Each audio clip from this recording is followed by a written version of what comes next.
بسم الله الرحمن الرحيم. سبح لله ما في السماوات وما في الأرض وهو العزيز الحكيم.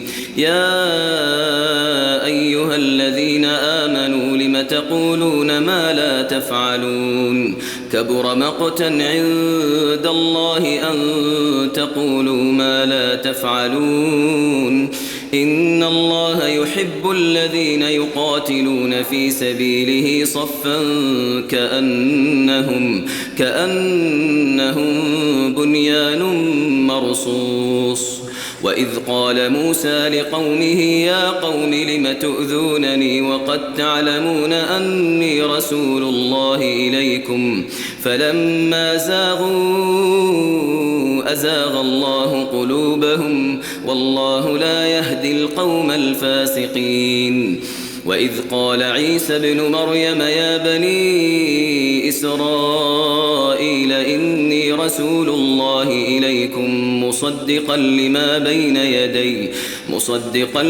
بين يدي من التوراة ومبشرا برسول يأتي من بعد اسمه أحمد.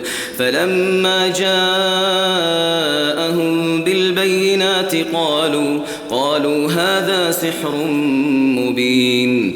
ومن أظلم ممن افترى على الله الكذب وهو يدعى إلى الإسلام والله لا يهدي القوم الظالمين. يريدون ليطفئوا نور الله بأفواههم والله متم نوره ولو كره الكافرون. هو الذي أرسل رسوله بالهدى ودين الحق ليظهره على الدين كله ولو كره المشركون. يا أيها الذين آمنوا هل أدلكم على تجارة تنجيكم من عذاب أليم تؤمنون بالله ورسوله وتجاهدون في سبيل الله بأموالكم وأنفسكم ذلكم خير لكم إن كنتم تعلمون.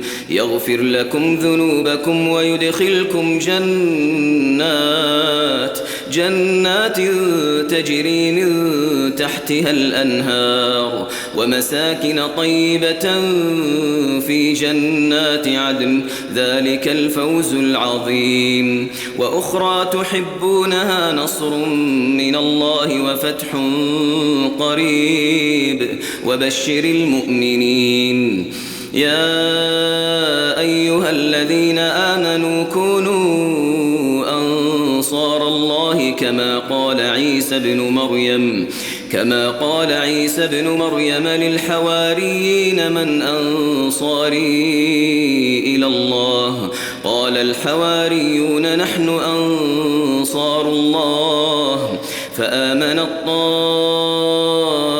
من بني إسرائيل وكفرت طائفة فأيدنا الذين آمنوا على عدوهم فأصبحوا ظاهرين.